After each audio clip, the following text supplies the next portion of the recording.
It is Christ's will that we should reverence his ministers as himself.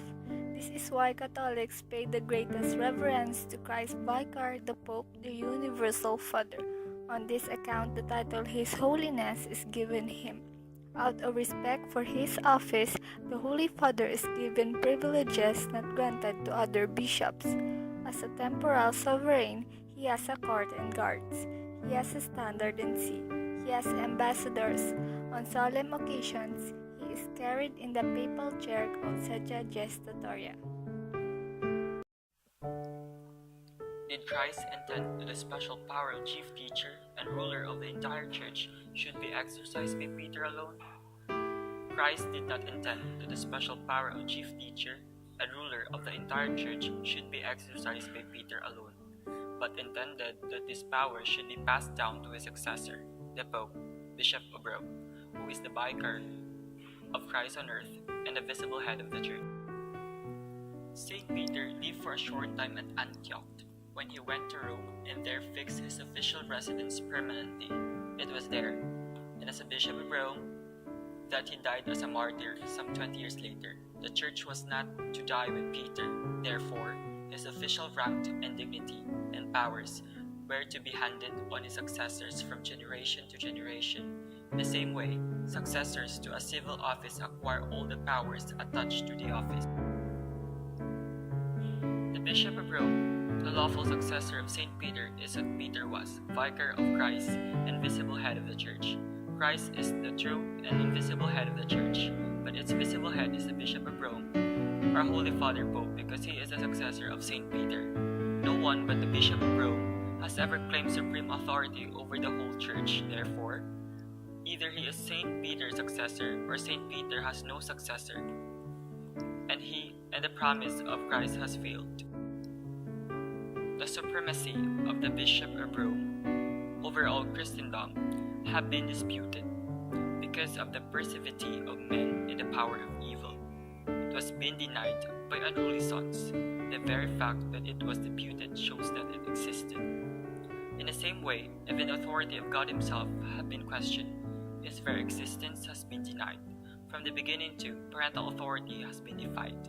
The authority of lawful rulers has been attacked. The denials, defiance, and attacks have not destroyed the existence of such authority. Has the Bishop of Rome always been looked upon as the head of the Church? Yes, the Bishop of Rome has from apostolic times been looked upon as the universal head of the Church. 1. From earliest times, the titles High Priest and Bishop of Bishops have been given to the Bishop of Rome. Appeals were made to him, and disputes were settled by him. 2. With one voice, the Fathers of the Church pay homage to the Bishop of Rome as their superior. All of them recognize the Pope as supreme head. St. Ambrose said in the 4th century, "Where Peter is, there is the Church." 3. General councils were not held without the presence of the Bishop of Rome or his representative.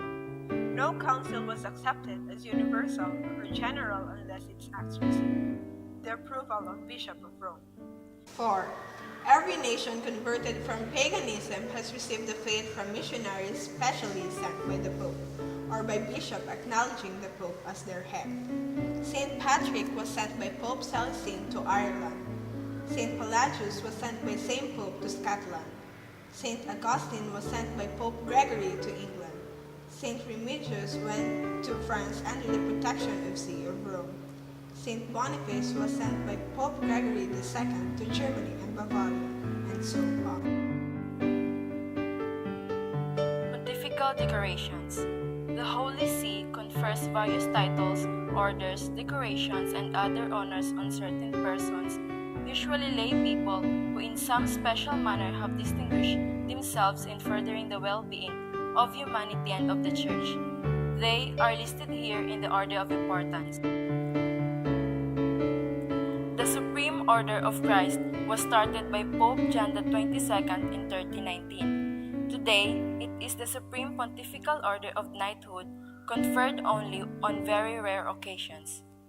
The Order of Pius IX has 3 classes: Knights of the Grand Cross, Commanders, and Knights.